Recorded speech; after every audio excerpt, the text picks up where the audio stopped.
मैंने कई बार देखा है कि लोग टेलीग्राम या व्हाट्सएप में डिफ़िकल्ट क्वेश्चंस पोस्ट करते हैं और लोग बहुत उन पे फोकस लगते हैं, पूरा घंटा भर लगा के एक क्वेश्चन को सॉल्व करते हैं। But the reality check is, अगर आप कोई भी पेपर उठा के देखो, मोस्ट डिफिकल्ट से डिफिकल्ट भी उसमें हार्डली 30% क्वेश्चंस डिफिकल्ट होते हैं। आपका प्राइमरी फोकस है कि आपको टॉप कॉलेज से MBA करना है, लेकिन आपको एक बैकअप प्लान भी होना चाहिए। What if not CAT set करके चलते हो कि मुझे इतना लाना है, तो आप एक मेंटल बैरियर रख दे रहे हो अपने ऊपर कि यार मुझे 99 परसेंटाइल लानी है, इसके लिए मुझे सो एंड सो इतने नंबर ऑफ क्वेश्चंस अटेम्प्ट करने पड़ेंगे। तो क्या होता है कि आप अपना टारगेट वहीं तक लिमिट कर दे रहे हो, तो आपकी परफॉर्मेंस वहीं तक लिमिट हो जाएगी।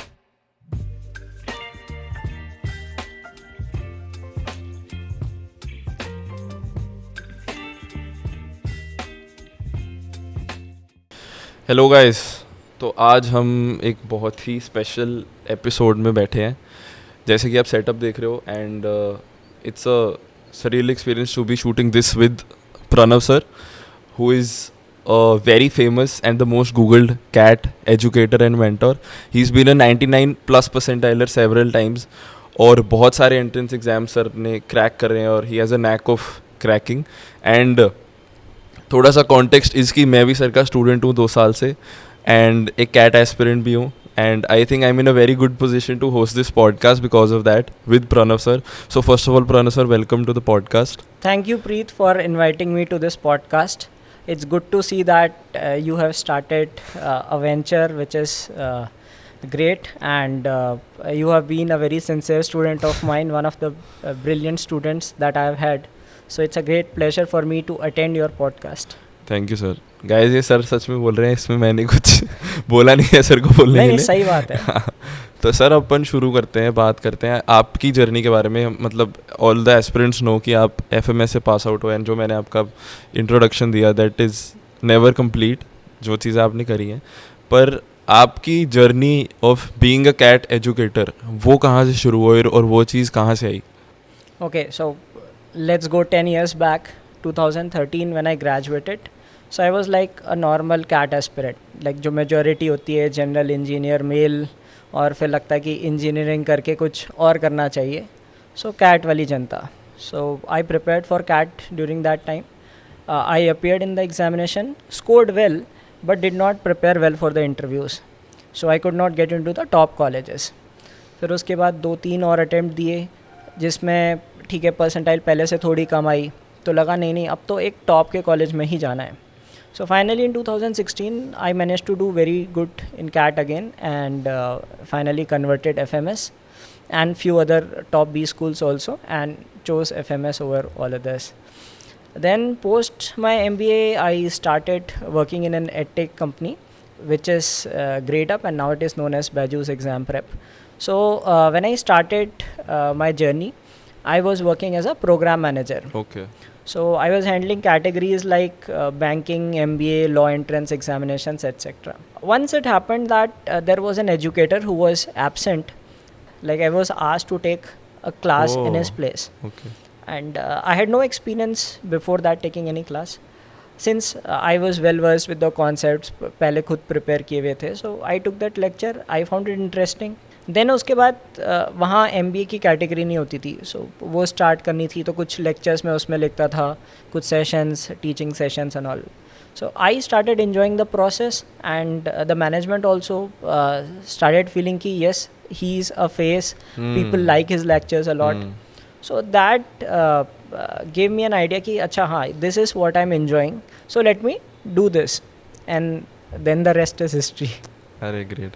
सो आई थिंक एस्पिरेंट्स जो देख रहे हैं, और मेरे को भी, I think we need to thank that teacher that was absent the other day, जिसकी वजह से आपने वो लेक्चर लिया और फिर ये शुरू हुई. ग्रेट. अब सर एक जो मैं चीज़ देख रहा हूँ अपने साथ के एस्पिरेंट्स में, जो और मेरे दिमाग में भी खुद भी एक कॉन्फ्लिक्ट था कि व्हाट द एस्पिरेंट्स थिंक, या हम ये सोचते हैं कि MBA का मतलब है पैसा, MBA is equivalent to money, कि आज मैं MBA कर लूँ, मैं 25 लाख कमा लूँगा, मैं 30 लाख कमा लूँगा, जो कि फैक्चुअली गलत नहीं है. पर मेरे को ऐसा लग रहा है कि सिर्फ यही एक मोटिवेशन बनती जा रही है हम सब की, एस्पिरेंट्स की, and we are not very aware of the fact कि हम MBA क्यों कर रहे हैं और MBA में हमें सीखने को क्या मिलेगा. तो मैं यही इंटरेस्टेड था आपसे जानने में कि what is an MBA all about, and what do you think about this perception of people looking more at the money part while being motivated to give an MBA entrance rather than what the learnings will be. Okay, so you are true that students get motivated by money. ठीक है, तो जो top IIMs होते हैं उनका नाम उसी से आता है, इसका एवरेज प्लेसमेंट इस साल इतना गया, एवरेज यहाँ का इतना जाता है, तो सब लोग उससे मोटिवेट होते हैं. And there is no harm in that, right. It's good, like you work hard, you deserve to earn good money. But let us think of this case कि if you look at the society, ठीक है, आप देखते हो कि हर किसी की पे स्केल अलग है. ठीक है, आप एक लेट अस से आप किसी प्लम्बर को बुलाते हो, ठीक है, उससे आप कुछ काम करवाते हो, तो आप उसे कुछ पे करते हो. वर्सेस आप कोई बड़ी चीज़ के लिए, बड़ी टास्क के लिए किसी को बुलाओगे, ठीक है, आपको अपना बिजनेस स्केल कराना है, तो कोई कंसल्टेंट हायर करोगे तो ऑब्वियसली उससे ज़्यादा पे करोगे.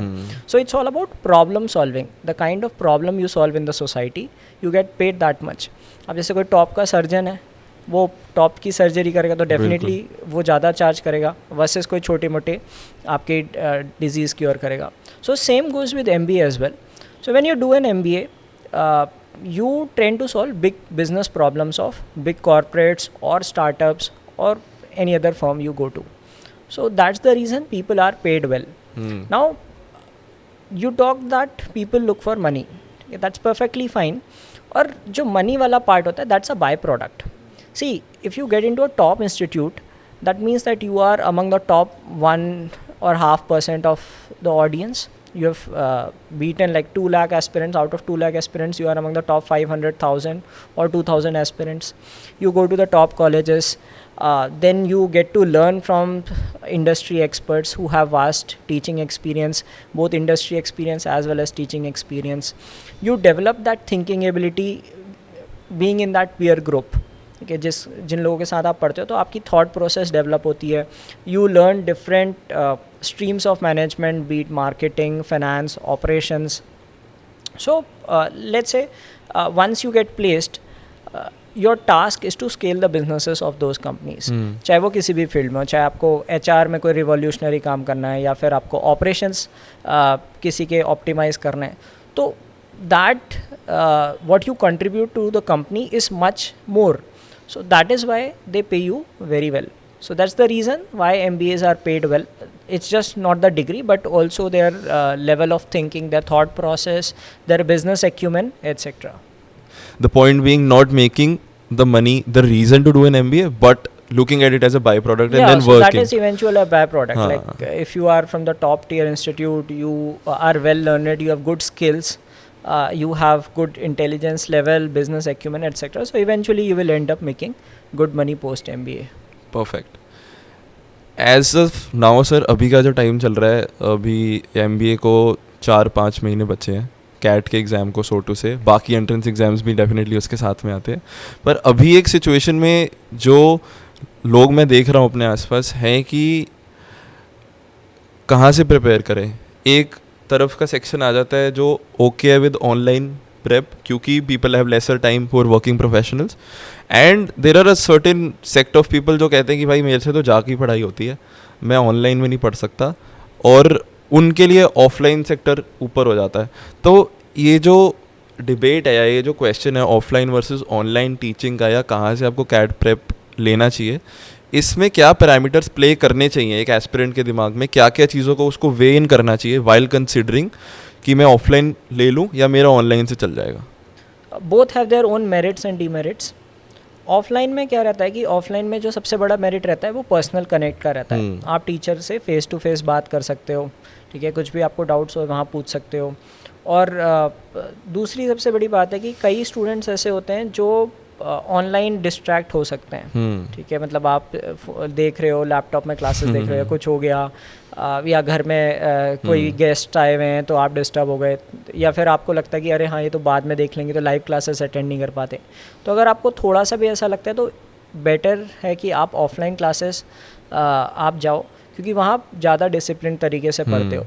प्लस दूसरा ऑफलाइन का बहुत बड़ा एडवांटेज होता है कि आपका पीयर ग्रुप बन जाता है. आप जाते हो, आपके 4 फ्रेंड्स बनते हैं.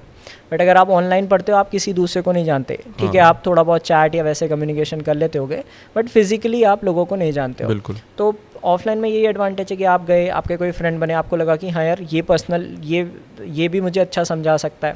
और जैसे आपने देखा ही होगा कॉलेजेस में एक बंदा ऐसा होता है जो लास्ट दिन बैठ के सबको पढ़ाता है, बच्चों का एग्जाम अच्छा चला जाता है, तो आप वहाँ ऐसे लोग भी स्पॉट कर सकते हो कि ये पर्सन इंटेलिजेंट है, तो ये हमारी हेल्प एक्स्ट्रा भी कर सकता है, तो वो थोड़ा एडवांटेज हो जाता है। अब ऑफलाइन के थोड़े डिसएडवांटेज ये हो जाते हैं location wise. If you belong to a tier 1 city or tier 2 cities also to some extent, you might get good teachers offline. Whereas अगर आप किसी छोटे टाउन से आते हो, थोड़े रिमोट एरिया से आते हो, वहाँ आपको थोड़ी मुश्किल होगी, और हो सकता है आपके टाउन में कोई ऑफलाइन सेंटर ही ना हो, ठीक है, तो आपको कोई दूसरे शहर जाके रहना पड़े, तो उस केस में आप ऑनलाइन में जा सकते हो। ऑनलाइन में आपके पास है कि चॉइसेस हैं, आप किसी भी टीचर से पढ़ सकते हो। ऑफलाइन में तो आपको कॉन्स्टेंट है कि आप मान लो लेट अस से कोई XYZ सिटी में हो, तो उसी सिटी में आप जाओगे, या तो आप दूसरी जगह रीलोकेट करोगे। बट ऑनलाइन में there is no such constant, तो लोकेशन का एडवांटेज हो जाता है। प्लस दूसरा है कि आपका कम्यूट का टाइम बच जाता है, आप घर बैठे क्लासेस अटेंड कर सकते हो। देन उसके बाद वही है कि उसमें थोड़ा सेल्फ डिसिप्लिन ज़्यादा चाहिए होता है। जैसे मैंने कहा कि ऑफलाइन में तो है कि आपके घर वाले आपसे कहेंगे भाई तुम्हें क्लास जाना है, ठीक है, तो आपको कोई ना कोई रिमाइंडर करेगा और लोगों को भी पता रहता है आप क्लास जाते हो। यहाँ पे आपको सेल्फ डिसिप्लिन ज़्यादा चाहिए कि हाँ इस समय क्लास हो रही है तो इस समय अटेंड करनी है, तो वो चीज़ आपको इसमें एडवांटेज देती है। ऑनलाइन में आपको ज़्यादा रिसोर्सेज मिल जाते हैं, टाइम बच जाता है, और थोड़ा बहुत कॉस्ट इफेक्टिव भी पड़ता है, क्योंकि ऑफलाइन जब अगर कोई इंस्टीट्यूट चल रहा है तो उसे अपने रेंट और ये सब एक्सपेंसेस भी कवर करने हैं, तो चार्ज थोड़ा सा ज़्यादा हो जाएगा। तो ये है ऑनलाइन वर्सेस ऑफलाइन। पर ये चीज़ तो सर मैंने खुद भी फेस करी व्हेन आई वाज प्रिपेयरिंग, मतलब मैंने फर्स्ट ईयर में अपने कॉलेज के लास्ट ईयर में जब अटेम्प्ट दिया, when you came to Gradeup, then I joined you in the online platform. The fact is कि उस समय हमारे पास कोई ऑप्शन नहीं थी क्योंकि हम कोविड में बैठे प्रिपेयर कर रहे थे। पर ये चीज़ मैंने भी फेस करी कि मैं बैठा तो हूँ, मैंने इनरोल किया हुआ है, मेरे को पता है कि अब मेरी क्लास है, लेकिन मैं वो ऑनलाइन क्लास भी नहीं ले रहा, थिंकिंग कि मैं बाद में ले लूँगा इसको। पर वो बाद फिर कभी भी नहीं आता जब आपने लाइव क्लास नहीं ली and you have nothing to do, right. एक और चीज़ जो मैं सोच रहा था कि हम ये तो बात करते हैं कि हम इतने परसेंटाइल लेके आनी है, या यहाँ से मैं कोचिंग ले रहा हूँ, या मेरे इतने मार्क्स आ रहे हैं, पर हम आई थिंक उस चीज़ का प्रिपेयर नहीं करते कि भाई मेरा अगर ना निकला कैट, जैसे अब मेरे साथ हो गया एक बार कि नहीं निकला एक बार कैट, दूसरी बार थोड़ा डिसेंट अटेम्प्ट हुआ, but I wanted to give a third time also. The question being कि मैं एज एन एस्पिरेंट क्या चीज़ें सोचूं ये डिसीजन लेते टाइम कि भाई क्या मुझे इस कॉलेज के लिए सेटल कर जाना चाहिए, क्या अगर मुझे एक टियर 2 का कॉलेज मिल रहा है और मेरे को लगता है कि मैं शायद बेटर कर सकता हूँ, और मैं किस सिचुएशन में हूँ, या मेरे को क्या क्या चीज़ें सोचनी चाहिए ये डिसीजन लेने से पहले कि भाई क्या मुझे ड्रॉप करना चाहिए, क्या मुझे इसी साल सेटल कर जाना चाहिए, या अपने आप पे भरोसा रख के अगले साल दोबारा देना चाहिए। Okay, so let us do the reality check. मेरे एक थ्योरी है कि 3 P's थ्योरी। तो उसका बेसिकली फंडा ये है कि अगर आपको कोई भी जैसे कॉम्पिटिटिव एग्ज़ाम क्रैक करना है, यू नीड 3 P's।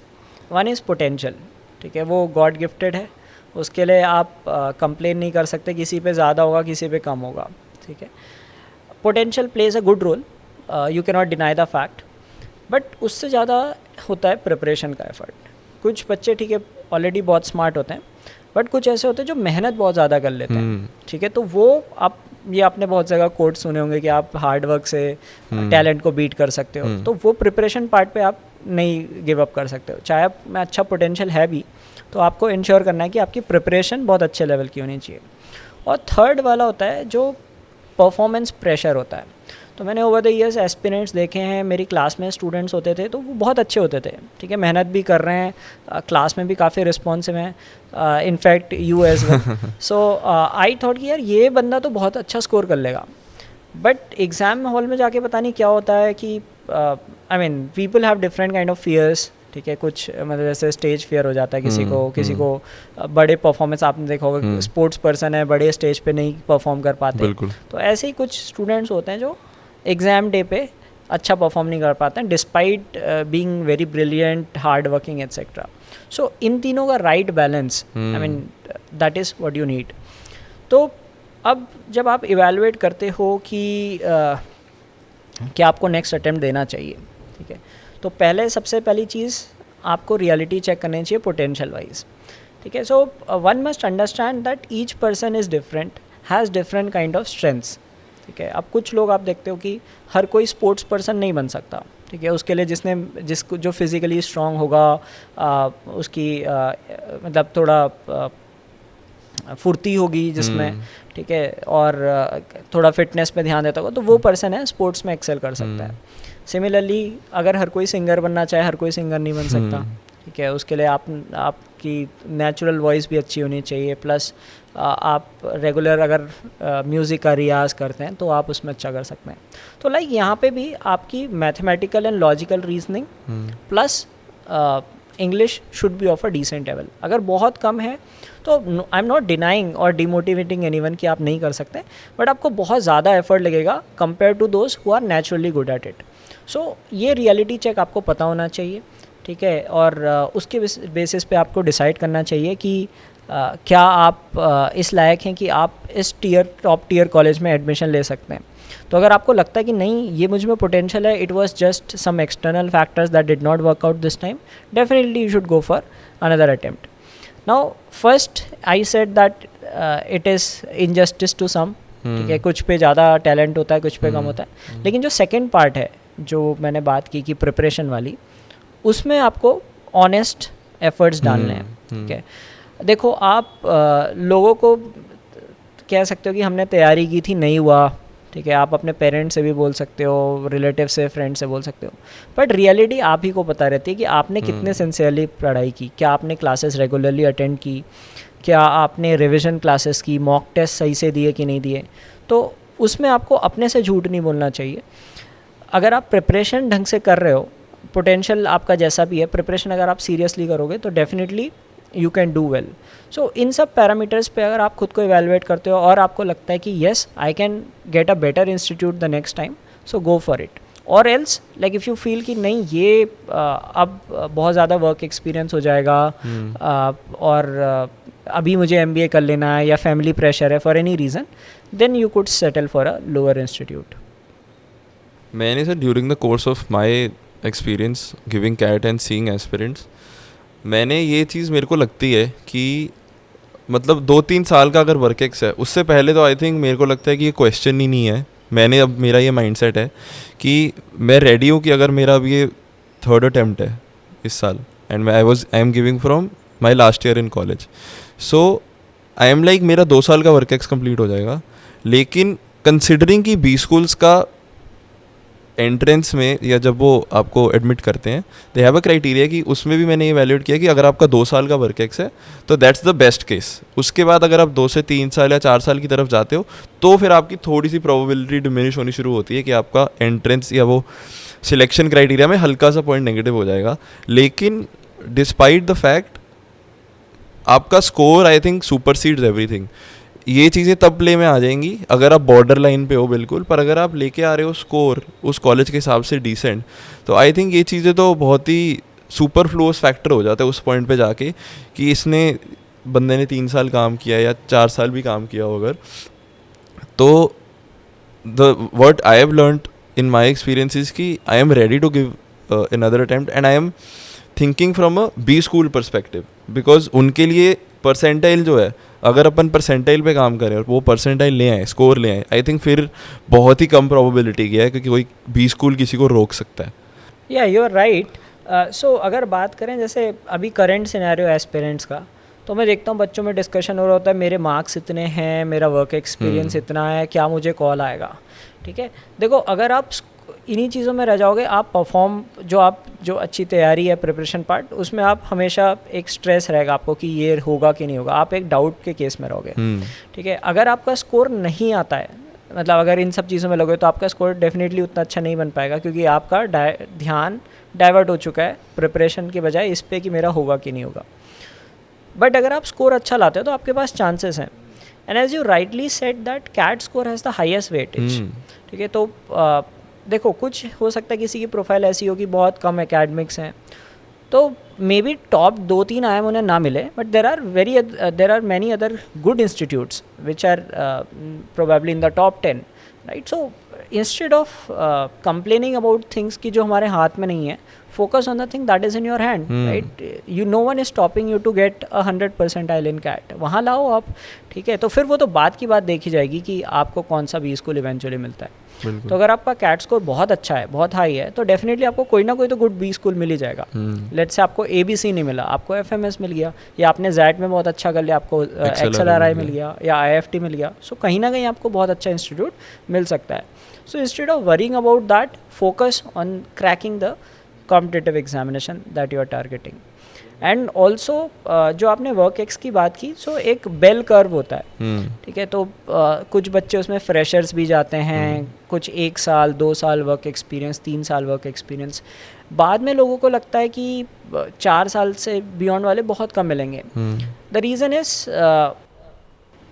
मतलब जैसे कई होता है कि सैलरी ऑलरेडी ठीक ठाक है, ठीक है, तो उन्हें लगता है कि यार MBA करके उतना फ़ायदा नहीं होगा, 2 साल की अपॉर्चुनिटी कॉस्ट जाएगी, ठीक है. मान लो लेट्स जस्ट अज्यूम कोई 10-12 लाख एनुअल पैकेज पे, तो अगर वो 2 साल ड्रॉप करेगा तो उसके 20-25 लाख के करीब उसकी सैलरी नहीं आएगी, प्लस वो फ़ीस भरेगा, ठीक है. फिर उसके वो जो उसकी अपॉर्चुनिटी कॉस्ट गई, तो वो सोचता है कि अरे यार इसी जॉब में अगर प्रोग्रेस कर लेंगे तो बेटर हो सकता है.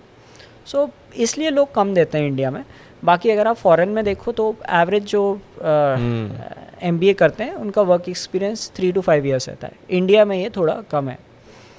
एक और भी चीज़ सर मैंने देखी, जैसे हम यही बात कर रहे हैं कि हम बहुत ज़्यादा फोकस कर देते हैं बाकी चीज़ों पे.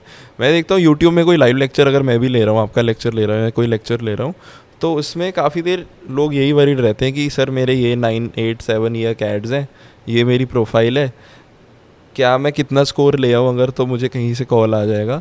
सो वही जैसे सर ने ऑलरेडी वो चीज़ ब्रेक कर दी कि हाँ हो सकता है अगर आपकी बहुत ही एक्स्ट्राऑर्डिनरीली कई चीज़ों में आपने अभी तक नहीं अच्छा करा, लेकिन द फोकस इज़ अगर आप वो स्कोर पे ध्यान रखो और उस चीज़ के बारे में इतना ना ध्यान दो, ऊपर के 2-3 कॉलेजेस छोड़ के, then most doors are open for everybody.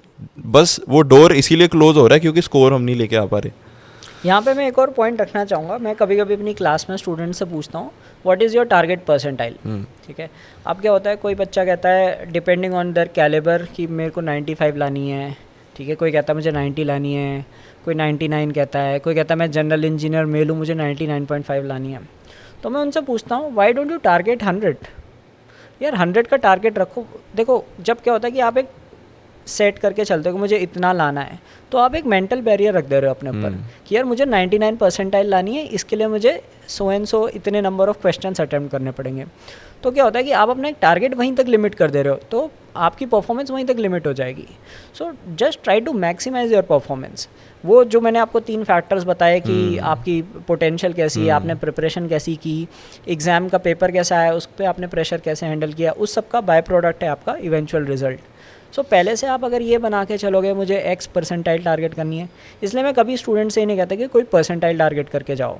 Just go with the flow, do your best in the examination.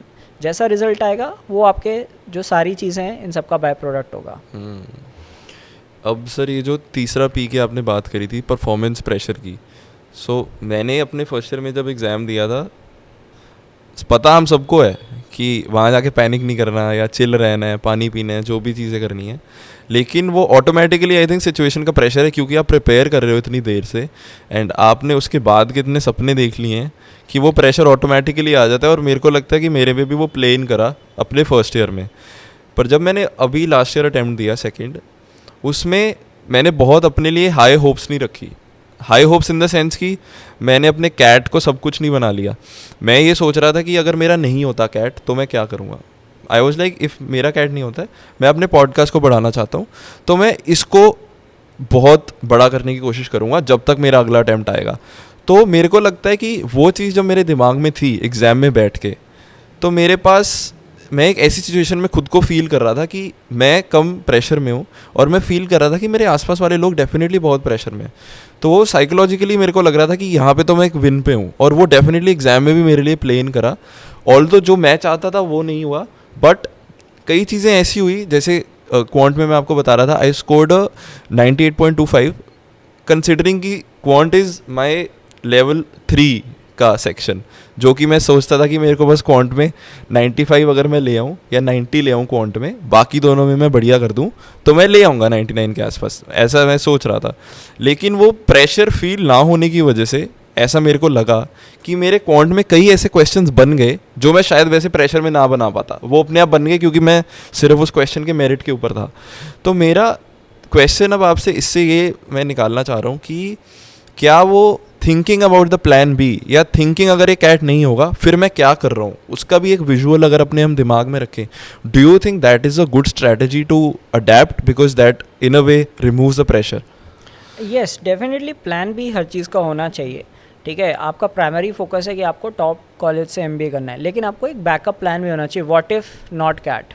ठीक है, तो इफ़ देन वाला कि ये अगर नहीं होता है तो दूसरी चीज़ है, लेट से आप जॉब कर रहे हो तो ठीक है, आपका है कि चलो जॉब तो चलेगी, नेक्स्ट ईयर कर सकते हैं. Similarly in your case you said that you will work on your podcast.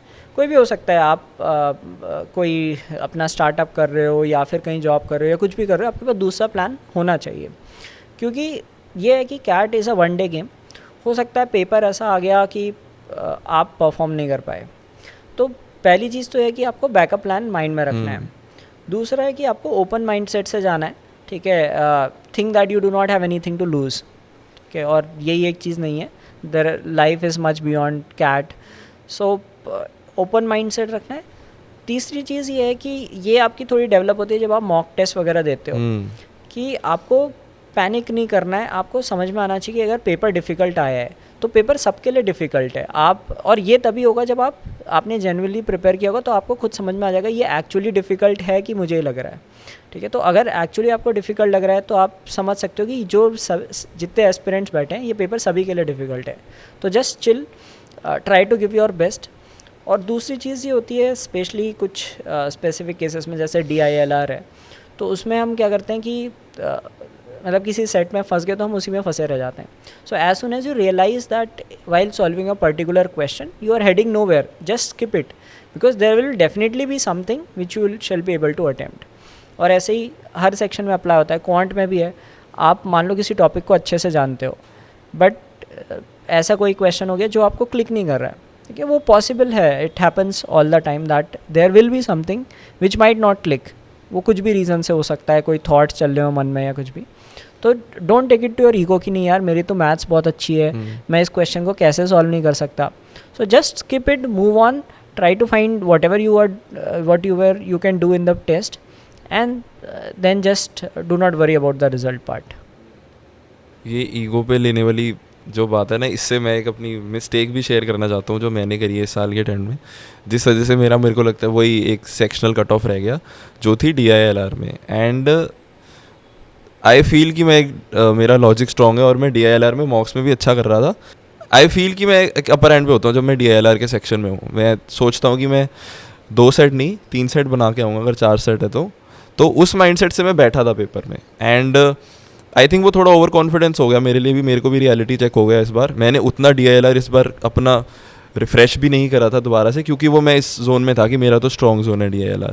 So what happened in the exam was कि I was at one particular set. DILR का सेक्शन स्टार्ट होता है, मैंने एक set बनाने की कोशिश करी, वो मुझे लगा ये कन्फ्यूजिंग है, ये डिफ़िकल्ट है, ये कम लोगों से ही बनेगा, तो मैंने उस पर 5-7 मिनट वेस्ट करे, या वेस्ट नहीं भी कहूँगा उसे, इतना 5 मिनट मैंने उस पर लगाए कि ये मैं नहीं कर रहा.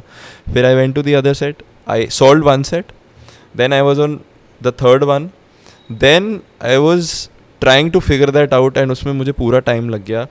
और फिर मैंने क्या किया कि मैं इस जोन में था कि DILR तो मेरा स्ट्रॉन्गेस्ट है, मुझे इसमें तो स्कोर लाना ही लाना है. तो वो मैं डाउटफुल था उस क्वेश्चन में जो मैंने दूसरा सेट बनाया, उसमें मैं तुक्के मार के आ गया, to be very honest with you. उसमें मेरे को लग रहा था या ये 2 केसेस बन सकते हैं, उसमें से मैं ये वाला केस तुक्का मार देता हूँ, क्योंकि मुझे DILR तो चाहिए ही चाहिए अपना कैट निकालने के लिए. क्वांट में मेरे को वैसे कॉन्फिडेंस नहीं था. तो दैट टर्न्ड आउट कि मेरा क्वांट बाय चांस बहुत अच्छा हो गया. और DILR में क्या हुआ कि मेरे वो 4 क्वेश्चन नेगेटिव हो गए, और अगर मैं वो 4 क्वेश्चन लीव भी कर देता और अगर मेरा पहला सेट बना हुआ था तो भी मेरे को सेक्शनल कट ऑफ में कोई प्रॉब्लम नहीं होती, जो मुझे इस बार रह गई. सो एक लर्निंग जो आई थिंक मेरे लिए तो थी, हो सकता है कोई सुन रहा है एस्पिरेंट उसके लिए भी हो कि वहाँ बैठ के पेपर ही सब कुछ है, पेपर ही गॉड है, आप कुछ नहीं हो। एंड वो चीज़ वहाँ रियलाइज़ करके ऐसी भी मिस्टेक नहीं करना, क्योंकि अगर सेक्शनल कट ऑफ क्लियर करनी है वो तो 8 नंबर पे भी क्लियर हो जाती है, 10 नंबर पे भी सेक्शनल कट ऑफ क्लियर हो जाती है अगर आपका बाकी पेपर अच्छा हुआ है। तो एक वही मिस्टेक से ये सीखने की चीज़ है कि वहाँ बैठ के आप अपने स्ट्रॉन्ग सेक्शन को मत सोचो कि भाई ये मेरा स्ट्रॉन्ग है, आप उसको पेपर को मेरिट पे ही ट्रीट करो। एंड अगर एक भी सेट बन रहा है, आधा बन रहा है, 1.5 बन रहा है, उसको जाके और काट के उसको और नेगेटिव नहीं कर देना। नेगेटिव करके मेरा तो हो गया ये वाला अटेम्प्ट खराब।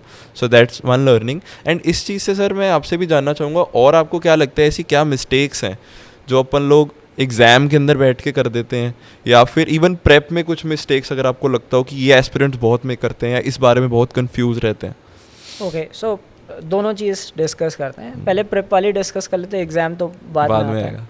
सो प्रिपरेशन में क्या होता है कि जैसे मैंने कई बार नोटिस किया है, कुछ एक टॉपिक्स लोगों को बहुत इंटरेस्टिंग लगते हैं, ठीक है, और उसमें बहुत सारी कवरेज होती है, जैसे परम्यूटेशन कॉम्बिनेशन है या नंबर सिस्टम है, इसमें बहुत सारे तरह के क्वेश्चन वैरायटीज़ होती हैं और लोगों को लगता है कि उन्हें ये टॉपिक नहीं आता है तो उस पर बहुत ज़्यादा फोकस कर रहे होते हैं, ठीक है। But you should see past papers, अब उनका वेट काफ़ी कम है, तो अगर आप उन चीज़ों पर उतना फोकस ना करके, on the other hand if you focus on arithmetic, geometry which are comparatively easier and have high weightage in CAT, so उन चीज़ों पे फोकस करोगे तो आप अच्छा कर सकते हो। दूसरा एक जो इम्पॉर्टेंट चीज़ जो मुझे लगती है, एस्पिरेंट्स को कभी दूसरों से कंपेयर नहीं करना चाहिए खुद को, ठीक है। तो जैसे मैंने कहा कि सबका पोटेंशियल अलग होता है, तो बहुत ज़्यादा कि अभी आप किस स्टेज पे हो, 5 months down the line things can change, right? Maybe the ones who were very good could not do well on the examination day due to pressure or any other reason. On the other hand अगर आप average भी हो अभी, लेकिन आपने sincerely preparation की है, strategically अगर तैयारी की है, सही टॉपिक्स पे फोकस किया है, तो आप अच्छा कर सकते हो। और सबसे बड़ी चीज़ होती है कंसिस्टेंसी, ये आपने हर चीज़ में देखी होगी। फिटनेस में भी अगर आप देखते हो कि कोई पर्सन अगर रेगुलर जिम जाता है उसकी फ़िज़ीक कंपेरेटिवली सही होती है, ये नहीं कि कोई हफ्ते में एक दिन गया और हैवी लिफ्टिंग कर दी। तो सेम गोज़ हियर, अगर आपने कंसिस्टेंटली प्रिपरेशन की है, रेगुलर रिविज़न किया है, तो आप अच्छा कर सकते हो। एक जो दूसरी मिस्टेक मुझे लगती है कि वही ईगो वाली बात आती है। मैंने कई बार देखा है कि लोग टेलीग्राम या व्हाट्सएप में डिफ़िकल्ट क्वेश्चंस पोस्ट करते हैं और लोग बहुत उन पे फोकस लगते हैं, पूरा घंटा भर लगा के एक क्वेश्चन को सॉल्व करते हैं। But the reality check is, अगर आप कोई भी पेपर उठा के देखो, मोस्ट डिफ़िकल्ट से डिफ़िकल्ट भी, उसमें हार्डली 30% क्वेश्चंस डिफ़िकल्ट होते हैं, 20 to 30% डिफ़िकल्ट होते हैं। अगर आप मॉडरेट और ईजी क्वेश्चंस भी सॉल्व कर लो, अगर आप एक हिस्टोरिकल अगर डेटा देखो तो अराउंड 50% स्कोर पे आप 99 परसेंटाइल ला सकते हो। तो अगर आप मान लो इजी और मॉडरेट भी पेपर, सिर्फ इजी और मॉडरेट क्वेश्चंस ही प्रिपेयर करो, तो you can target 60 to 70% of the paper at least. उसमें से भी आपने मोस्टली, अगर आपने चलिए आपने 50, मान लो 100 क्वेश्चन है, उसमें से 60-70 ऐसे हैं जो इजी टू मॉडरेट है और आपने 50 भी कर लिया सही, तो आप 99 परसेंटाइल पहुँच सकते हो। तो अगर आप बहुत ज़्यादा प्रो नहीं हो किसी सब्जेक्ट में, तो इस पे मत चलो कि मुझे बहुत डिफ़िकल्ट क्वेश्चंस सॉल्व करने हैं।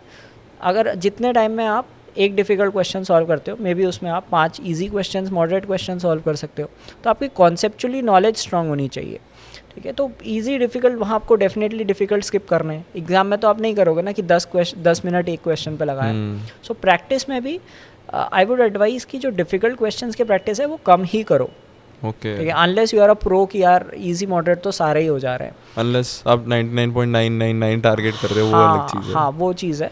तो अगर आप इजी मॉडरेट का, ये मैंने देखा है, ये बहुत बड़ा ड्रॉबैक है कि मोस्टली स्टूडेंट्स डिफ़िकल्ट क्वेश्चंस में ही लगे रहते हैं। तो उसे हटा के कॉन्सेप्ट्स, मतलब कॉन्सेप्चुअली चीज़ें समझो और इजी मॉडरेट की सफिशिएंट प्रैक्टिस करो। अगर आपने उतनी भी प्रैक्टिस अच्छे से कर ली है तो definitely you can do good in the examination. Great. ये मैंने भी चीज़ रियलाइज़ करी सर कि अपन लोग डिफ़िकल्ट पे फोकस कर देते हैं क्योंकि अपने को लगता है कि डिफ़िकल्ट क्वेश्चन बनाना आना चाहिए तभी हमारा पेपर क्लियर होगा। नहीं, डेफिनेटली उससे स्कोर नहीं करोगे, स्कोर आपने इजी मॉडरेट क्वेश्चन से ही करना है, राइट, क्योंकि वो आपसे जल्दी जल्दी सॉल्व हो जाएंगे। और एग्ज़ाम में एक चीज़ होती है कि all questions carry equal marks, right. So it does not matter कि आपने 10 मिनट लगा के क्वेश्चन सॉल्व किया या 2 मिनट में किया। तो वहाँ पे आपको स्मार्ट खेलना है कि आपको इजी पिकिंग्स करनी है, और वो तभी आएगा जब आपने प्रैक्टिस करी हुई है। तो आपको पता है कि हाँ यार ये तो इजीली हो जाते हैं, ठीक है, वहाँ पे आपको ईगो नहीं लेनी कि मैं एक्सपर्ट हूँ तो मुझे डिफ़िकल्ट क्वेश्चंस पिक करने चाहिए. Try to pick the easiest of the lot and the moderate ones and then maximise your score. चलो ये आई थिंक एक बहुत बड़ी लर्निंग है कि अपन लोग we guys usually focus on the difficult part, क्योंकि आई थिंक मोर और लेस साइकोलॉजिकली ये रहता है कि अगर मतलब हालांकि आपने मुझे ये बात बता दी, सबने सुन ली, मैंने भी सुन ली, लेकिन मेरे जब मैं प्रिपेयर कर रहा हूँ आई थिंक वो डर मेरे दिमाग में रहेगा कि भाई अगर डिफ़िकल्ट क्वेश्चन आ गया तो क्या करूँगा. लेकिन यही है कि उसको अब फैक्चुअली देखना ज़्यादा ज़रूरी है कि भाई डिफ़िकल्ट हाँ, तो पुराने पेपर्स उठा के देखिए, हद से हद 20 to 30% डिफ़िकल्ट क्वेश्चन होते हैं. और जो लोग उन क्वेश्चंस को अटेम्प्ट कर रहे हैं एग्जाम में, वो ओवरऑल अटेम्प्ट कम कर पाते हैं. सो एक इसी से हम यहाँ पे भी आते हैं सर कि पहले स्ट्रैटेजी की बात कर लेते हैं, प्रेपरेशन की, फिर एक अटेम्प्ट की स्ट्रैटेजी भी डिस्कस करते हैं. तो वाइल प्रिपेयरिंग क्वांट की तरफ अगर हम पहले क्वांट की बात करें, so what do you think is the way that people should look at it now, क्योंकि because at the time I think 4 months or so are left. So first of all एक basic आपकी clarity होनी चाहिए. ठीक है, आपको चीज़ों को थोड़ा लॉजिकली समझना चाहिए, नॉट जस्ट क्रैम फार्मूलाज. ठीक है, कुछ लोग होते हैं फार्मूले याद कर लेते हैं. Let's just take an example कि फॉल्स वेट का फार्मूला याद कर लिया, एस्केलेटर में क्या फार्मूला लगता है वो याद कर लिया. उसके बजाय उसे आप कॉन्सेप्चुअली समझो, तो क्या होगा, कोई भी वेरिएशंस आएगा क्वेश्चन का तो आप उसे कर सकते हो. और फार्मूला याद करने में ये दिक्कत है, आप फार्मूला याद करके गए, वहाँ भूल गए कहाँ पे प्लस करना था, कहाँ पे माइनस करना था, कहाँ न्यूमरेटर में करना था, कहाँ डिनोमिनेटर में करना था. तो फार्मूला याद करने में ये दिक्कत होती है. तो चीज़ों को कॉन्सेप्चुअली समझो कि ये परसेंटेज इंक्रीज़ है या ये इसमें ये कॉन्सेप्ट लगता है. तो वो चीज़ अगर आपकी क्लियर है तो आप अननेसेसरी चीज़ें मेमोराइज़ करने से बचते हो. ठीक है, you can logically solve those questions. ठीक है, और दूसरा ये है कि एज आई सेड कि ट्रेंड देख रहे हो कि एल्जेब्रा है, अरिथमेटिक है, ज्योमेट्री है. ठीक है, आई कॉल दम आग. ठीक है, तो इन चीज़ों की बहुत अच्छे से प्रिपरेशन करो. परम्यूटेशन कॉम्बिनेशन लोगों को इंटीग्रिंग लगता है कि हाँ यार कि बड़ी इंटरेस्टिंग चीज़ है, राइट, तो इस पे बहुत ज़्यादा फोकस करना नहीं, उस पर मिनिमल रखो. ठीक है, कवर सारे टॉपिक करो बट इन सब चीज़ों पे ध्यान दो. प्लस उसके अलावा कुछ टेक्निक्स हैं, जैसे आपको थोड़ा बहुत बेसिक, जैसे ऑप्शन से कैसे सॉल्व करते हैं. ठीक है, कि लास्ट डिजिट देख के करना है, मल्टीप्लिकेशन मिनिमाइज़ कैसे करना है. और उसके अलावा भी मतलब ये है कि कुछ क्वेश्चन स्ट्रीट आएंगे, तो कुछ चीज़ें ऐसे अगर दिमाग में होंगी, अगर आपने पास्ट ईयर पेपर्स देखे हैं तो जैसे वैल्यूज़ क्या होती हैं, यूजुअली राउंड ऑफ नंबर्स होंगी. ठीक है, अगर आपको सिंपल इंटरेस्ट का क्वेश्चन दिया है तो उसमें amount deposited by person x, वो ऐसा नहीं होगा 13,240, वो मतलब ऐसे थाउजेंड्स में होगा या हंड्रेड्स के मल्टीपल्स में होगा. तो ये फैक्ट अगर आपके दिमाग में होगा तो कहीं पे आपको कैलकुलेशन में पहले ही लग जाएगा, हाँ यार ये बनेगा. तो इन सब चीज़ों पे थोड़ा अगर आप फोकस करोगे तो आप बेटर कर सकते हो.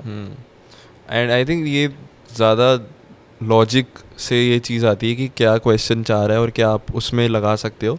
इससे मेरे को एक और चीज़ याद आई जो मैं एक सर की क्लास में सुनी थी. Just before this CAT attempt मैं सर का एक लेक्चर ले रहा था ऑन ट्रायंगल्स, एंड उसमें सर ने बताया था कि अगर आपके पास एक क्वेश्चन है ट्रायंगल्स के ऊपर, उसमें ये मेंशन नहीं है कि कौन सा ट्रायंगल है, ये स्पेसिफिकली नहीं दिया हुआ, तो you can assume it to be an equilateral triangle and then solve as per the question. So luckily for me मेरे वाले स्लॉट में एक ऐसे ही क्वेश्चन था जो मेरे को आधे सेकंड में चीज़ क्लिक हो गई कि यहाँ मेंशन नहीं है, तो मैंने वो इक्विलेटरल ट्रायंगल लगा के किया and that was a theta question. तो वो वैसे ही डिफ़िकल्ट था क्योंकि उसमें कोई ऑप्शन भी नहीं थी वहाँ से निकालनी. तो उससे मैंने उसको सॉल्व कर दिया उस चीज़ से कि भाई मैंने उसको इक्विलेटरल अज्यूम कर दिया एंड वो चीज़ बन गई. सो एक इस पॉइंट पे यही है कि मैं एक सर के लिए पर्सनल रिकमेंडेशन है, क्योंकि जो सर के साथ चीज़ आती है कि ये आपको पढ़ाएंगे तो सही, कंटेंट इज़ डेफिनेटली ग्रेट, लेकिन जो उसके ऊपर icing on the cake is the certain tricks जो अगर क्लिक हो गई तो वो 3 मार्क की कितनी वेटेज है वो तो हम सभी को पता है कि एक क्वेश्चन के बाद कितनी चीज़ बन जाती है. तो इस पे तो सर मैं आपको मतलब I applaud you on this fact कि आपकी ये चीज़ मेरे साथ भी स्टे कर गई एक तो. एंड ये चीज़ एक डेफिनेटली एक एड ऑन ब्रिंग करती है जो आप अपने चैनल से भी लोगों को सर्विसेज ऑफर भी करते हो या बैचेस भी चलते हैं. Great. And now delving into a certain strategy, जो आप DILR के बारे में अगर कुछ बताना चाहो. सो इस जो अभी तुमने पॉइंट बताया, इसमें मैं एक जनरल की ये क्यों होता है, क्या होता है, अगर आप इन जनरल लाइफ की बात भी करो, always we do not get the conventional way of doing things. ठीक है, आप स्पोर्ट्स में भी देखते हो कई बार अनकन्वेंशनल स्ट्रैटेजीज कायम कर जाती हैं. किसी बॉलर को आपने पहले बैटिंग के लिए भेज दिया कि यार 2-4 चौके छक्के लगा देगा और मैच पलट जाता है. तो same goes here also, like आप हमेशा कन्वेंशनल तरीके से नहीं सोचते हो. तो यही मैं अपनी क्लासेस में बताता हूँ कि कुछ बार ठीक है आपको कॉन्सेप्चुअली पता होना चाहिए. जैसे इक्वेशन आप अलजेब्रा सॉल्व करो तो इक्वेशन वाइज सॉल्व करना चाहिए, बट कहीं पे आपको ऑप्शंस पुट करके या कोई और स्ट्रैटेजी हो सकती है. जैसे आपने बताया कि वो ट्रायंगल अज्यूम कर लो, ठीक है, तो कुछ नहीं दिया तो ऐसे अज्यूम कर लो. तो ऐसे बहुत सारे सिनेरियोज होते हैं, ठीक है, जहाँ पे आप अनकन्वेंशनल वे में सॉल्व कर सकते हो. और after all what matters is how much you score. It does not matter कि आपने स्टेप बाय स्टेप सॉल्व किया या कैसे सॉल्व किया. ठीक है, आप लॉजिकली, क्योंकि वो लॉजिकली सही अप्रोच है तो आप उसे अपना सकते हो. Right. And now to summarize this strategy thing, let's come at the attempt strategy. कि अब जो एस्पिरेंट है वो जाके बैठ गया एग्ज़ाम देने, अब how should we think about certain sections. Okay, attempt strategy की अगर बात करें तो अटेम्प्ट स्ट्रैटेजी तभी बनती है जब आपने प्रिपरेशन पूरे सही से की है. बिल्कुल. क्योंकि अगर आपने प्रिपरेशन नहीं की होगी तो आपको समझ में नहीं आएगा पेपर अटेम्प्ट कैसे करना है. अगर आपने प्रिपरेशन ढंग से की है, मॉक टेस्ट दिए हैं, मॉक टेस्ट में मैं 2 चीज़ कहना चाहूँगा कि take mocks seriously but take mock scores lightly. ठीक है, सिंपल सा कॉन्सेप्ट है कि लोग क्या करते हैं, मॉक स्कोर्स को बहुत सीरियस लेके बैठ जाते हैं कि मेरे मॉक में 50 से ऊपर नहीं आ रहे, एग्ज़ाम में क्या होगा. ठीक है, instead that they should take those marks lightly कि ठीक है ये था, इसमें रैंडम क्वेश्चन थे, ज़्यादा डिफ़िकल्ट थे, तो हो सकता है आप अच्छा कर सकते हो. बट मॉक्स को थोड़ा सीरियसली किस वे में लेना चाहिए. एक तो जैसे आजकल मैं देखता हूँ कि बहुत सारे फीचर्स रहते हैं कि आप मॉक पॉज कर सकते हो, पॉज एंड रिज्यूम. सो वो अगर टेक हो तो भाई वो तो ऑप्शन ही नहीं देना चाहिए किसी बच्चे को कि आप मॉक बीच में पॉज कर लो, क्योंकि आप वो एनवायरनमेंट में पेपर नहीं दे रहे हो कि आप लगातार 2 घंटे पेपर बैठ के दे रहे हो. तो आपको ऐसा टाइम निकालना चाहिए मॉक टेस्ट देने के लिए आप कंप्लीटली फ्री हो. ऐसा नहीं कि आप ऑफिस से आए, रात को 8 बजे आए, आपने कहा चलो 9 बजे खाना खा के मैं मॉक देने लग जाता हूँ. आप पूरे दिन भर थके हो, ठीक है, आप फ्रेश माइंड से दो, छुट्टी के दिन सुबह उठ के दे दो. ठीक है, तो ऐसे आप एनवायरनमेंट में सही से दो. तो अगर आप मॉक टेस्ट वगैरह देते हो सही एनवायरनमेंट में तो वहाँ पे आप ये सब चीज़ें mock are what like kind of dress rehearsal for the D-Day. So उसको आप सिंसियरली लेना शुरू करो, स्कोर्स को नहीं. फिर उसके बाद उसमें आप आइडेंटिफाई करो और अलग अलग एक्सपेरिमेंटेशन करो. सो यूजुअली आप कहीं भी देखते हो आपको 10 से 15 मॉक मिनिमम हर कोई देता है. ठीक है, कोई 10, कहीं 10, 15, 20, 25, 30. तो it's not the number of mocks you take. ठीक है, आप 10 मॉक भी देते हो, 15 मॉक भी देते हो, लेकिन आप उनसे लर्निंग्स अपने में अडेप्ट करते हो. That makes more sense. Now मॉक्स you can experiment. ठीक है, सो लेट्स से आप VRC से स्टार्ट करते हैं, पहला सेक्शन आता है. आपने पहले मॉक में करके देखा कि आपने पहले पैसेजेस पढ़ लिए. ठीक है, फिर आपको लगा कि यार वर्बल तो मैं कर ही नहीं पाता हूँ. फिर दूसरे मॉक में आपने देखा कि पहले वर्बल एबिलिटी के कर लेते हैं, para jumble, para assembly, RCs बाद में कर लेंगे. फिर आपने किसी मॉक में ट्राई करके देखा कि 2 RC करते हैं, फिर वर्बल करते हैं, फिर RC करते हैं. फिर किसी में आपने देखा कि नहीं पहले वर्बल करते हैं फिर RC करते हैं, नंबर ऑफ़ RCs कितने पिक करने, क्या कॉम्बिनेशन करना है. और इसी तरह से किसी में आपने फिगर आउट किया कि ये टॉपिक्स हैं, ये मेरी स्ट्रेंथ है. लेट अस से साइंस एंड टेक्नोलॉजी का आएगा तो मैं कर लूँगा, बिजनेस इकोनॉमिक्स आएगा कर लूँगा, फिलॉसफी बेस्ड आया मुझे नहीं आता. तो उससे आप जैसे आपने 10 मॉक दिए, 10 मॉक्स में आपको एक परफेक्ट फिट मिल जाएगा कि ये आएगा तो ऐसा करना है, ये नहीं आएगा तो मुझे क्या करना है. तो एक आपके पास एस्केप प्लान भी रहेगा कि अगर सपोज़ मान लो दो पैसेज एक ऐसे टॉपिक से आ गए जिससे मैं अनफेमिलियर हूँ या कंफर्टेबल नहीं हूँ, तो आपको पता है इस केस में मुझे वर्बल एबिलिटी से स्टार्ट करना है. ऑन द फ्लिप साइड मुझे RCs बहुत कंफर्टेबल लग रहे हैं तो मैं RCs पहले कंप्लीट कर लूँगा. So same goes with DILR as well. DILR में क्या होता है कि एक तो आप टॉपिक वाइज कभी प्रिपेयर मत करो, क्योंकि पेपर में जब आता है तो आप ये भूल जाते हो ये DI का क्वेश्चन है कि LR का है. It's a blend of both things. तो उसमें आप प्रैक्टिस करते रहो अलग अलग वेराइटीज़ ऑफ सेट्स की. मैंने एक चैनल भी बनाया, उसमें 300+ सेट्स हैं एप्टीट्यूड जैप करके. तो उसमें मैं यही करता हूँ कि अलग अलग वैरायटी डिफ़िकल्टी लेवल वेरी करता हूँ. तो उससे क्या रहेगा कि आप अलग अलग चीज़ों से एक्वेंट होते हो कि हाँ ये गेम्स एंड टूर्नामेंट्स है, ये नंबर बेस्ड पजल है, ये अरेंजमेंट बेस्ड है एंड सो ऑन।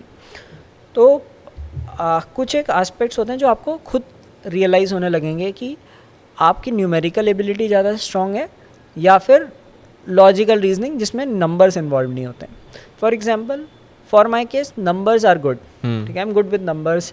मैं इन जनरल प्रैक्टिस में भी नंबर्स से बहुत डील करता हूँ। लेटर से अभी मैं एटीएम जाऊँगा तो मैं अगर पैसे निकालूंगा तो मैं अपने दिमाग में ये सोचता हूँ कि मेरे पास कैसे कैसे कॉम्बिनेशन में नोट्स आ सकते हैं, ठीक है। या फिर मैं अगर मान लो क्रिकेट देख रहा हूँ और लास्ट ओवर में 12 रन चाहिए तो मैं अपने दिमाग में सोचूंगा कि 12 रन 3 बॉल में भी बन सकते हैं, 3 चौके 2 बॉल में भी ख़त्म कर सकते हैं, ठीक है। या वो अगर मान लो ये पर्सन 95 पे खेल रहा है, इसे सेंचुरी भी कंप्लीट करनी है और मैच भी जिताना है, तो कैसे कॉम्बिनेशन से बन सकता है। तो हर जगह मैं नंबर्स के बारे में सोचता हूँ। तो मेरी वो नेचुरल एबिलिटी बन गई है कि मैं नंबर्स बेस्ड पिक्स सेट्स आसानी से कर लेता हूँ। तो मैं क्या करूँगा कि जब मुझे पेपर दिखेगा, मुझे दिखा कि हाँ इसमें नंबर्स का गेम है, I am good at it, so let me crack this set. Similarly आप प्रैक्टिस करोगे और जो आप जनरल लाइफ में ऐसे करते हो कि कुछ डेटा एनालाइज करते हो या कुछ भी एक्टिविटीज़ करते हो, तो आपने एक सर्टेन ब्लेंड ऑफ माइंड बना दिया होगा, तो उस तरह के सेट्स आप पिक कर सकते हो। तो उससे एक थोड़ा सा आपको आइडिया रहता है कि हाँ ये नंबर वाला पार्ट ये करना है वर्सेस ये करना है।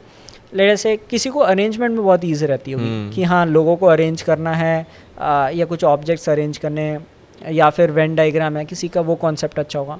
तो that way you can decide कि हाँ ये मतलब आपने इसे हर तरह की वैरायटी कर ली, तो आपने पिक कर लिया अच्छा ये 4-5 कैटेगरी में से कोई सेट आएगा, that will be comparatively easy for me, so I will go with this set. दूसरा ये है कि थोड़ा आपको एग्जाम में टाइम देना पड़ेगा, ठीक है। No matter how good you are, you can not decide just by looking at the instructions. थोड़ा आपको इन डेप्थ में जाके देखना पड़ेगा, स्टेटमेंट्स देख के कुछ प्लॉट बनाना पड़ेगा, तब आपको आइडिया आएगा कि हाँ ये सेट बनने लायक है कि छोड़ने लायक है। तो उसमें भी अगर आप लेट से आपने 5-7 मिनट लगाए, तो उसके बाद आप देखो कि आप उसमें से कितने क्वेश्चन आंसर कर सकते हो। It is not necessary that you need to solve the entire set. After all आपको मार्क्स चाहिए ना, आप एक सेट से 2 क्वेश्चन, दूसरे सेट से 2 क्वेश्चन, तीसरे सेट से 2 क्वेश्चन कर सकते हो। आपसे कोई नहीं कह रहा कि आपको कंप्लीट सेट करना है। तो सेट देखो, क्वेश्चंस पिक करो, 2-3 क्वेश्चन बन रहे हैं और उसके आपको लग रहा है कि इसके लिए और सॉल्व करना पड़ेगा, टाइम ज़्यादा लगेगा, तो you can skip that. Quant में बात करते हैं। क्वांट में भी लाइक अगेन ऐसा ही सेट कि आपने प्रिपरेशन किया तो आपको पता है कि आपके स्ट्रॉन्ग और वीक एरियाज़ क्या हैं। आपको अरिथमेटिक अच्छे से आती है वर्सेस एलजेब्रा अच्छे से आती है, या मान लो आप let's say non math background से थे तो एलजेब्रा आपको कंफ्यूजिंग लगती है ऑलवेज, ठीक है, डिस्पाइट वर्किंग हार्ड। तो आपको पता है कि एलजेब्रा टच नहीं करनी, यू हैव एम्पल क्वेश्चंस, ठीक है। 22 क्वेश्चंस अगर आते हैं तो एलजेब्रा कितने आएंगे, 4-5 आएंगे। अगर 4-5 आप छोड़ भी दोगे तो भी आपके पास बहुत सारे क्वेश्चंस पड़ते हैं। तो आप सबसे पहले जैसे मैंने कहा कि ईजी पिकिंग्स उठानी है। कुछ क्वेश्चंस डेफिनेटली ईजी होंगे, ठीक है, 20% of the paper will be easy for sure, कितना ही डिफिकल्ट पेपर होगा। तो आप बस एक क्वेश्चन देखो, और क्वांट में ये कंपैरेटिवली ईजी होता है, यू कैन डिसाइड कि ये क्वेश्चन ईजी है कि डिफिकल्ट है, डेटा देख के अंदाज़ा जाता है। आपने देखा कि अच्छा ये है, ठीक है, ये रेस बेस्ड क्वेश्चन है, आपको रेस का कॉन्सेप्ट समझ में आता है, आप कर सकते हो, तो आपने वो उठा लिया। तो ऐसे आपने जल्दी स्कैन करके आपने ईजी पिकिंग्स कर ली। फिर आप क्या करते रहो कि जैसे भी आप जब पेपर सॉल्व करते हो तो एक नोट कर लो कि question number 1 easy, 2 moderate, 3 moderate and so on. तो फिर आपने ऐसे पहले राउंड में सारे ईजी क्वेश्चंस अटेम्प्ट कर लिए। Now once you are done with the easy questions, now you know कि ये मॉडरेट है, ये डिफिकल्ट हैं। नेक्स्ट राउंड में आप मॉडरेट क्वेश्चंस ट्राई करो, ठीक है, और अगर उसके बाद टाइम बचे तो डिफ़िकल्ट में जाओ। तो वही जो मैंने अभी पहले भी बोला था कि डिफ़िकल्ट क्वेश्चंस की बहुत ज़्यादा प्रैक्टिस नहीं करनी है, क्योंकि number of difficult questions is low. मतलब ऐसा तो नहीं होगा कि 60% पेपर डिफ़िकल्ट आ जाएगा, 20-30% डिफ़िकल्ट आएगा। तो अगर आप उसे छोड़ भी दोगे, and remember that it is difficult for all, आप ही के लिए नहीं है, तो अगर आप उस पोर्शन को स्किप भी कर दोगे, still you can score decently in the paper. Question derive हो रहा है स्ट्रेंथ्स और वीकनेसेस का, लेकिन मैंने एक चीज़ ये ऑब्जर्व करी है कि अगर मेरा कोई इतना स्ट्रॉन्ग जोन नहीं भी है ना, तो कई बार ऐसे हुआ है कि मेरे को अगर उसका बेसिक आता है तो मैं ये मेक श्योर करता हूँ कि चाहे DILR है चाहे क्वांट है, मैं उसको देखूँ ज़रूर और उसके ड्यू टाइम ज़रूर दूँ। DILR में उसको 4-5 मिनट दूँ और क्वांट में भी उसको मैं 30 सेकंड ज़रूर दूँ क्वेश्चन को, ये देख के कि अगर ये PNC है मुझे नहीं आता, या फिर अगर ये अलजेब्रा या नंबर्स का क्वेश्चन है तो मैं नहीं करूँगा। आई थिंक ये मैंने भी ये भी मिस्टेक एक होती हुई देखी है लोगों में, एंड इस बार कुछ कॉन्सेप्ट था जो मैं नहीं भी प्रिपेयर करके गया था, मैंने उसको सिर्फ 30 सेकंड दिया और टर्न आउट कि वो क्वेश्चन वेरी इजी था, इसलिए मैंने कर दिया बिना प्रिपरेशन के। तो इस पे भी एक आई थिंक फोकस होना चाहिए कि despite the fact that there are some strengths and weaknesses, given है कि अगर मेरा अरिथमेटिक अच्छा है, मेरा कुछ और वीक है, तो मैं अरिथमेटिक को प्रेफरेंस दूंगा। लेकिन क्या हमको एज एस्पिरेंट्स कभी निगलेक्ट भी नहीं कर देना चाहिए कि ये तो मैं कर ही नहीं सकता। अगेन वो मेंटल बैरियर वाली बात जो आप कर रहे थे कि हम परसेंटाइल से भी लिमिट कर देते हैं, कॉन्सेप्ट से भी मेरे को लगता है अपने आप को लिमिट नहीं करना चाहिए कि ये मैं कर ही नहीं सकता। उसको 30 सेकेंड या 1 minute for a quant question I think उसको देना और ऑप्शन से बनाने की कोशिश करना, तो कई बार बन जाता है वो भी। हाँ, तो इसके लिए मैं यही कहना चाहूँगा कि जब आप प्रिपरेशन करते हो, सो इन दैट इंश्योर दैट कि आप सारे टॉपिक्स कवर करो, ठीक है। तो जो एक हॉरिजॉन्टल लेवल पे वो आप सारे टॉपिक कवर करो, आप पीएनसी भी पढ़ो, नंबर सिस्टम भी पढ़ो, अलजेब्रा भी पढ़ो, डेप्थ में आप उसमें जाओ जिसमें आपका कंफर्ट लेवल ज़्यादा बन रहा है, आपकी अंडरस्टैंडिंग अच्छी हो रही है। तो होगा क्या कि आप किसी टॉपिक को इग्नोर कर देते हो तो उससे इजी क्वेश्चन भी आएगा तो आप इग्नोर कर दोगे। हाँ, exactly. बट अगर आपका बेस लेवल एटलीस्ट पता है, आपको पता है कि हाँ प्रोबेबिलिटी में क्या होता है, ठीक है, तो प्रोबेबिलिटी का वो ईजी क्वेश्चन आ गया बाय चांस, आप कर लोगे। सो प्रिपरेशन पूरी करनी चाहिए, सिलेबस एंटायरली कवर करो, डेप्थ में उन टॉपिक्स में जाओ जो आपको ईजिली समझ में आ रहे हैं। तो इससे क्या रहता है कि बैलेंस रहता है। अगर कोई ऐसा टॉपिक आया है जो आपके कंफर्ट जोन से बाहर है पर उसका क्वेश्चन कंपैरेटिवली ईजी है, so you can do good in that. और ये जैसे अपन मिस्टेक्स की बात कर रहे थे, ये चीज़ तो I also done in my first attempt कि मैंने अपने लिए बैरियर सेट कर लिया कि मेरे को परमुटेशन एंड कॉम्बिनेशन नहीं आता, मैंने पढ़ लिया है लेकिन मेरे से नहीं इसका क्वेश्चन बनेगा। तो ये चीज़ अब मैं अभी over the period of time realize कर रहा हूँ कि ऐसे उसको करना चाहिए।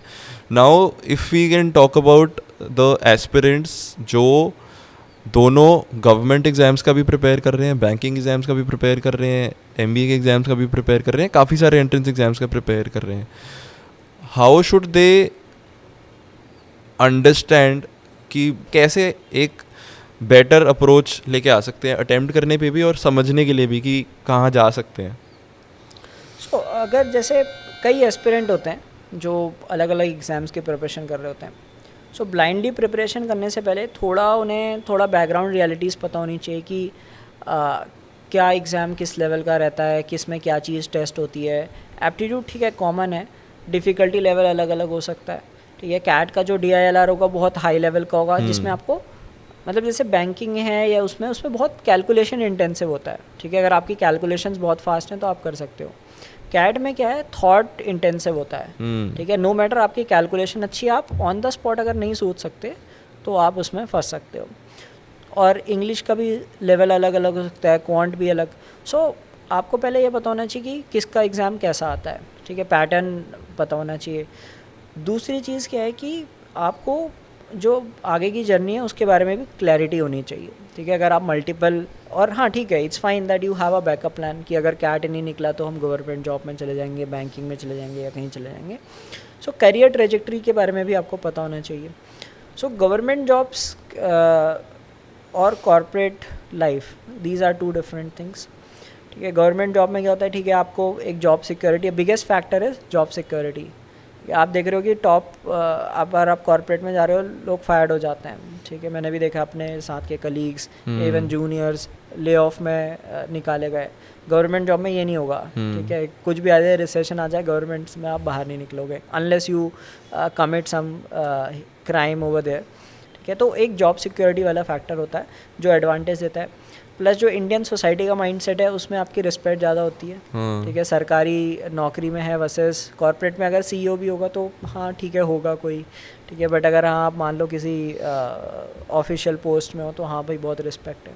So that is another factor, ठीक है। गवर्नमेंट जॉब्स में पर्क्स वगैरह मिलते हैं आपको कुछ, ठीक है। तो डिपेंडिंग ऑन जॉब रोल वो पर्क्स एंड ऑल। कॉर्पोरेट में ऐसा कोई पर्क्स नहीं मिलते, आपको खुद अपनी लाइफस्टाइल अपने हिसाब से आप यूज़ करते हो। तो ये सब कुछ एडवांटेजेस हैं गवर्नमेंट जॉब्स के। कॉर्पोरेट में ये फैक्टर आपके पास है कि अगर आप बहुत अच्छा परफॉर्म करते हो, आप बहुत ब्रिलियंट हो, exceptionally you do well, you come up with new ideas, ठीक है, आप बहुत डायनामिक पर्सनालिटी हो, तो आप बहुत जल्दी जल्दी ग्रो भी कर सकते हो। सो ये कॉर्पोरेट का सबसे बड़ा एडवांटेज है कि आप ग्रोथ का कोई ऐसा पैरामीटर नहीं है कि आप 10 साल में यहाँ से यहाँ पे हो गए। आप 10 साल में स्टार्ट करके CEO भी बन सकते हो टॉप कंपनी में भी, ठीक है। गवर्नमेंट जॉब में ये लिमिटेशन है कि हाँ ये फिक्स है कि इतने साल में आप ये नेक्स्ट पोजीशन में जाओगे, इससे हायर हायरार्की में जाओगे, तो वो चीज़ रहती है। तो ये सब आपको पता होना चाहिए, उसके बेसिस पे आपको डिसाइड करना चाहिए कि हाँ आपको करना क्या है, ठीक है। अगर आप दोनों में सही हो कि हाँ मुझे ये भी मिल जाए या जो भी मिल जाए चलेगा, तो then you can prepare for those simultaneously. तो उसमें ये रहता है कि आपको जो अगर पेपर की बात करें, जो पेपर में डिफरेंसेस हैं उनकी प्रिपरेशन भी आपको लाइकवाइज करनी पड़ेगी। लेट अस से MBA के कुछ एग्जाम्स में GK नहीं आती है, बट गवर्नमेंट एग्जाम्स में GK आती है, ये तो आपको जनरल अवेयरनेस भी प्रिपेयर करनी है, तो उस केस में आपकी प्रिपरेशन और ज़्यादा बढ़ जाती है। राइट। अब हम सर अगर बात करें, जैसे काफ़ी सारा फोकस हमारा कैट पे रहता है, जो कि डेफिनेटली रहना भी चाहिए। बिगेस्ट एंट्रेंस एग्ज़ाम अगर MBA का बात करें तो कैट ही है, लेकिन जो बाकी एंट्रेंस एग्ज़ाम्स भी हैं उस पर कहीं ना कहीं मैंने ये ऑब्ज़र्व करी है चीज़ कि जैसे बड़े इंस्टीट्यूट्स हैं जो, और हम बात भी कर रहे थे कुछ दिन पहले कि ये उनका उतना फोकस या उतना awareness about the other exams, snap हो गया, XLRA का बहुत बड़ा एग्ज़ाम है, ZAT हो गया, NMAT हो गया, है ना, बाकी के एग्ज़ाम्स हो गए, इनके ऊपर इतना फोकस समहाउ नहीं जो मुझे दिखा। तो the people who are aspirants who are giving, what knowledge would you like to give to them about these other entrance exams and the importance of other entrance exams, chronology में कहाँ पे आते हैं ये एग्जाम्स, और किस तरीके से इनके बारे में प्रिपेयर करना one should look eight? Okay, so yeah, definitely CAT is the biggest exam. The reason is highest number, not only the highest number of test takers, but also the number of colleges accepting CAT. Not only IIMs, there are several other good B schools among the top tier ones that accept CAT scores. So CAT definitely most aspirants appear for the same reason कि ठीक है चलो IIM नहीं मिलेगा तो 90-95 percentile भी आ गया तो ये आपको कॉलेज मिल सकता है, तो उस पर फोकस तो होना चाहिए। बट जैसा कि मैंने आपको बताया कि it is just one day game, ठीक है, तो हो सकता है आपका वो दिन ख़राब चला गया फॉर एनी रीज़न, ठीक है, व्हाट्सएवर, तो उसके लिए आपको दूसरे एग्ज़ाम्स की भी प्रिपरेशन साइमल्टेनियसली रखनी चाहिए, ठीक है। सो एक बैकअप प्लान के तौर पे आपको बाकी एग्ज़ाम्स की भी प्रिपरेशन करनी चाहिए। अब होता क्या है कि इस स्टेज में, ठीक है, लोगों को लगता है एस्पिरेंट्स को यार कैट निकाल देंगे, ठीक है, but they wake up to reality when it is just 1 month away, और after the examination they realise कि अरे यार अब तो सब कुछ चला गया, अब जल्दबाजी में बाकी एग्ज़ाम्स की कैसे प्रिपरेशन करें। So I would suggest that there are certain things that one must prepare for along with CAT preparation. So पहले बात करते हैं वर्बल एबिलिटी की।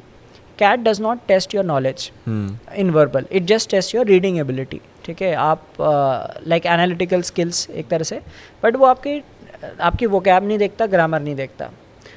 लेकिन अगर आप और कोई भी एग्ज़ाम देते हो, आप ZAT देते हो, IFT देते हो, स्नैप देते हो, सारे एग्ज़ाम्स में ग्रामर पक्का आती है।